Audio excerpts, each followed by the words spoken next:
the Eagles-Packers game. Like, yo, Saquon Barkley adding to this Eagles offense, I think was better than a lot of people ever imagined. Now, for granted, they had some great running backs come through there. They had Miles Sanders, DeAndre Swift. Now they just added Saquon. Each all of them went Pro Bowl, All-Pro. So I already expected Saquon to do that. But I think Saquon has a chance to be Offensive Player of the Year in this new offense. I mean, receiving touchdown, 2 rushing touchdowns, over 100 total all-purpose yards. It looked very dynamic, and he looked very explosive. He looked very back to normal Saquon. I tweeted that the Giants should be under investigation. You know why? Because how do you let this explosive weapon go to an NFC rival?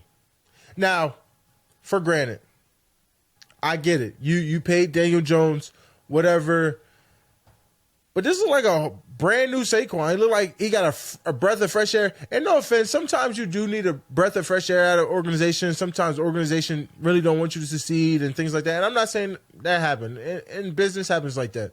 But this is like a whole new, brand new Saquon. He looked great. I mean, the Eagles looked great. A.J. Brown, Devontae Smith, everyone also looked really good. It was a great game. I thought that was a great game. Both sides, wish they kind of had some penalties and things like that back that shifted them back and things like that. But it was a great game. And I also tweeted Jordan Love is entering the top 5 conversation. I already thought he was a top 10.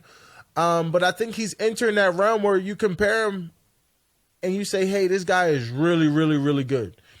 And a lot of people are looking from a casual perspective, but the perspective was when you're watching a game, right, you're kind of understanding already what a team is in and things like that. But some of the throws, some of the accuracy, the step in the pocket, running, throwing dots 30, 40 yards downfield, creating open seat, the anticipation, the be able to make the throws off the back foot, sidearm, things like that. Jordan Love was all doing those things. Obviously, they got backed up a lot. There's some plays, like I said, each team wish they had back. But Jordan Love showed a lot where it was like, this guy is really, really, really good. And I think he was on the verge of making that jump from – he was continuing that path of what he started last year, right? Towards the end of that year in the playoffs and starting that year, he was on that verge.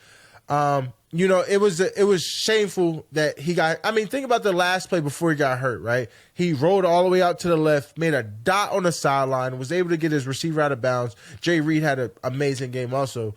But he just looked really, really good. He's entering that conversation where I already thought he was a really good quarterback, but now he's entering that realm was like, nah, he's going to be a guy. It's a shame that he got hurt.